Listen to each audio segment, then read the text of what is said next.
Before books were common, medieval people learned about their world through stories shared beside smoky evening fires. Those stories explained storms, sickness, forests, saints, monsters, luck, death, and every frightening silence. Last week we explored folklore and songs, Robin Hood and mysterious green man carvings. Now we enter the hidden world where belief shaped everyday choices more than facts. Because in medieval life, one story could protect you, warn you, or control everything. Imagine waking before sunrise, hearing church bells after a dream you could not explain. You could not search books, ask scientists, or compare answers with distant strangers.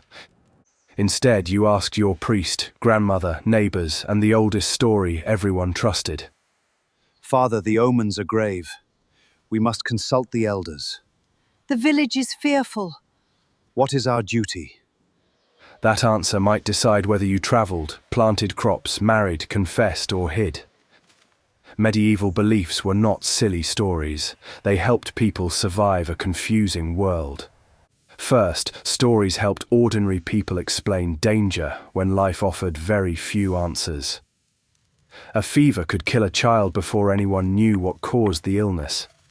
A failed harvest could feel like punishment, warning, bad luck, or hidden danger.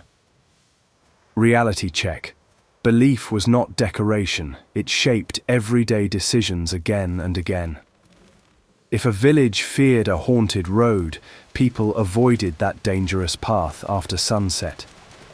If a saint protected childbirth, mothers found courage during terrifying hours of danger. Stories carried warnings better than rules because rules faded, but stories stayed alive longer. Children, heed this tale of the forbidden woods. A young villager, tempted by greed, entered and was lost to darkness. His fate warns us: resist temptation or suffer the consequences. Second, stories helped explain why powerful people stayed in charge. A peasant might never meet the king, but legends made him feel real.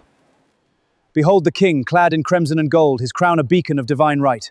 From his castle he watches over us all, a shepherd to his flock. Robin Hood mattered because he turned unfair power into a story everyone remembered.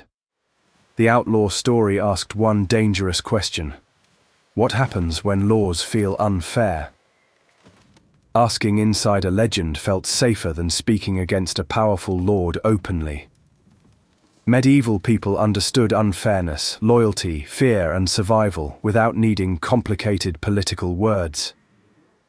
Imagine your whole newsfeed was sermons, rumors, songs, and stone carvings alone. The green man carved into churches felt familiar to medieval people, but its meaning still puzzles us today. Did he represent nature, warning, rebirth, older memories, or simply a watchful face from above? That mystery mattered because medieval people lived between church teachings and older beliefs. Third, stories gave communities something everyone could share and remember together. A village song could keep local pride alive better than written records alone. A monster story taught children where not to wander off alone after dark. In medieval Europe, stories were more than entertainment. They helped ordinary people make sense of the world around them. Subscribe to understand medieval history without the boring lectures.